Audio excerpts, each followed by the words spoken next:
So we're going to get into a little bit about credit cards, why you felt they were important, credit history or credit score. And then we're going to get a little bit about personal passions such as exotic cars. You have some really good stories about that and some good events. And in fact, your job kind of allowed you to be at the Monterey Car Week, which is pretty cool. So we'll get into that. So guys, I'm excited. Let's go to the first question. Let's go. All right. So what motivated you to start building good credit at such a young age? Because I do know that building credit is a long-term process. You don't see the rewards, especially at a young age. Yeah, I'd say my main first motivator when I started building credit was seeing everyone getting apartments that was about 30 years old. And I was saying to myself, why do I need to wait until 30 to afford my first apartment and start building my credit at about the age of 25 when I could start right when I turned 18. So my birthday hit September 18th. Next day, I applied for my first credit card. So it sounds like the motivation was because of getting an apartment. Is that correct? Or was it because you wanted to have a house one day or get a car loan or whatever? Was it just the apartment? I would say it's more of a general broad aspect of being able to know that I can have credit if I want something at a younger age and not wait until I'm 25 years old. Okay. Now, this question's not on the list, but something popped up. Were your friends also into such a credit, history or a good credit score type deal? Were they also pursuing this, or was this just you? Like, are your friends also great credit scores or excellent credit scores on their reports, or what? Or so it's funny. I was actually, since I was the cutoff date back in elementary school, I was put a year forward in school. So I was always the youngest of my grade. So when I turned 17, everyone was already 18. When I turned 18, everyone was turning 19. So I would say no one really had as much of a credit history. So I mainly looked up to my parents, my brothers, you, to think about credit, start maturing, start getting more mature. Yeah. I'd say there was probably two other people that were two grades above me that had good credit, but my friends never really talked about credit at all.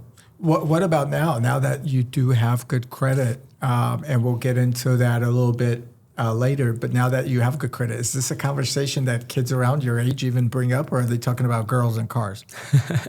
Yeah, a lot of the times I try to get my friends to build their credit. I showed them my history of credit cards I first started out with, what steps I took, how do I make payments on time, what do I do, reminders, and I help my friends be able to afford their own credit cards. That's pretty amazing. Where would you say, now the internet's so resourceful, but where would you say you picked up your credit experience or credit knowledge on how to build credit? Now, I remember years back you were asking me about credit cards, which credit cards should you start with? And I made some videos on that on the channel based off kind of you coming to me for that. But overall, where would you get your intel or your info from? Yeah, I'd say definitely YouTube, huge resource. You are also a big resource from your YouTube videos. Oh. You guys should watch those. Didn't pay him for that. Yeah, I'd say YouTube, and then just talking to people in the outside world, at my dealership where I work at, or at my dad's store, I would talk to people, customers that came in. I would just talk to random people about credit cards. That's cool. I mean, that's a good conversation to have. It is. All right. So what were some challenges that you faced building good credit? Because you can't just get, say, an AmEx Platinum Card, right? No, not that easy. Okay. I'd say the main challenges were learning to be patient. I didn't get my AmEx Platinum Card until 2 years after, or about a year and a half after my first card. So I had to wait 6 months with my first card. Then I got my second card. And then after every few months, I got my third, then my fourth. And then I finally got my AmEx Platinum Card. So two questions pop up. What was your first credit card? I can actually show you. I have it right here. Do it. A nice Audemars Piguet wallet. It's pretty dope. Yeah, this actually is my first credit card right here. You guys can see that. Is it still active? It actually, I just finished it. The expiration date just passed. Okay, so good. Because you not showed active the anymore. numbers, I was worried. All right, and what is it? Let me see it. It's a First Financial Bank Card. So it shows you guys that you don't just get the Amex Platinum or the Centurion or any of these. I've never even heard of First Financial. But why did you decide to get the First Financial card, or what was the reason? Because probably we're not getting approved for many cards at the time of 18. Yeah, so I turned 18 and I started researching different cards, and then the mail came, First Financial Bank. They sent me a mail and it said, turning 18, apply for your first student card. So I got this one. I had a huge credit limit of about $500 on this one. Which you could buy like one or two times grocery shopping, basically, nowadays. Yeah, exactly. Because a big thing, you want to stay under 30% at most times on your credit. Yep. So I'd probably buy like food ever so often. And then I'd pay it off. Yeah, sometimes I do gas, Okay. $50 here and there. Now, let me ask you, for all the viewers and all the people that want to build good credit, did you pay it off every month, or did you carry the balance over? Yeah, so you can pay it off every month, but I would actually pay it off every time I'd use my card. I'd pay it off 2 days after, just to always have it paid off. I always like to have it like right on time paid off. You know, you're like the second person on this podcast in a row that says you would pay off your balances way before they are due, just to not carry debt. And that's such a good, responsible thing to do. I used to do that as well. Depends on which month and how much liquidity you have. Obviously, you want to pay it off. But if you're not a good spender, or if you're not a spender, what I mean by a good spender, a responsible spender, where you're just buying. If you have a habit of overly purchasing, you should always pay off your card as soon as you make the purchase. This way you could see how much money you have in the bank. So that's a good thing that you were doing. That's great. Since the First Financial Card, how many credit cards did you open before getting the Amex Platinum Card? Yeah, so I have my second card right here. So I had the First Financial Bank Card for about 6 months, and then I built my credit up. I'd say my credit was around, so you start at 650 when you open your first credit card. Wow. And I built it up. Which gets you nothing. Yeah, it gets you very minimal amount. Yep. I built it up to about 680 in I'd say 5 to 6 months, and then I had already a debit card with Chase. So I went to Chase and I asked them to. This is my card right over here. It's a Freedom Unlimited card. I love this card.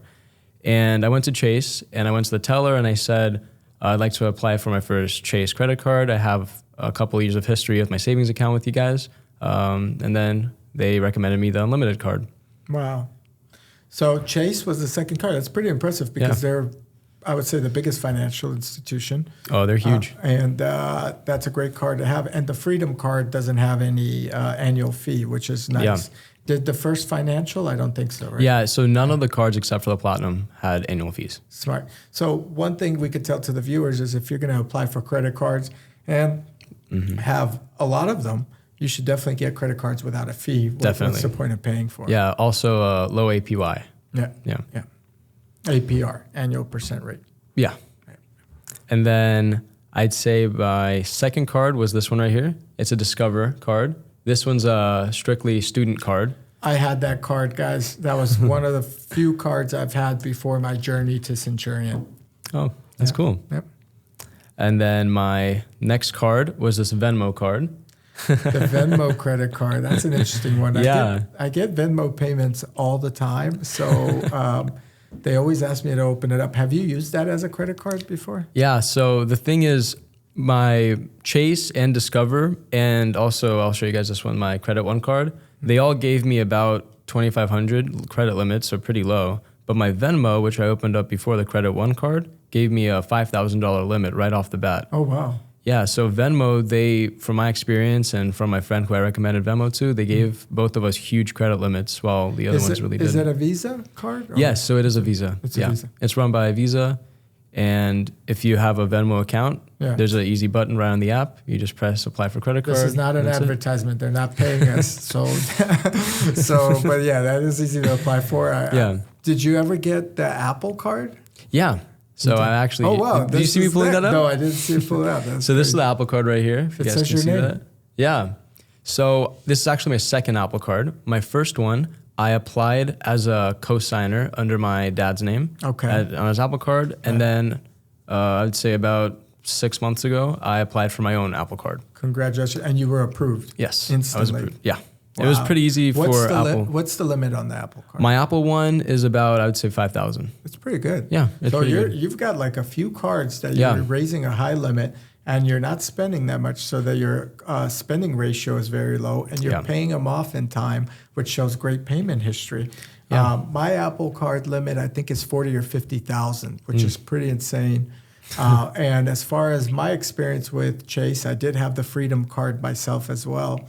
And Apple is run by Charles Schwab, which is or Goldman Sachs. Yeah, and it's a MasterCard. Yeah, it's a MasterCard. Yeah, Goldman Sachs. Goldman Sachs, yeah. There you go.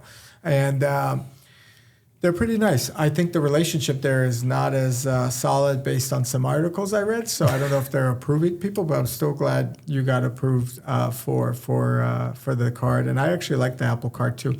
Now, I have used Apple Card's customer service. It's done through text messaging or iOS, and it's not that good based on my experience with American Express Platinum and so forth. So now that we discussed pretty much the process, let's get a step-by-step guide or a step-by-step kind of tutorial of how you got to the AmEx Platinum Card. And then we're going to go into the AmEx Platinum Card right after. Sounds good. So I just showed you guys my credit cards, and basically what I did is my first card that I showed you, the gold one, I just started spending, I'd say $5 a month just to make it running, low credit limit on it, and just paid it off every month. And I did that for all my cards and my big purchases. I used my big cards for that, my Venmo, my Credit One card, and my Chase card.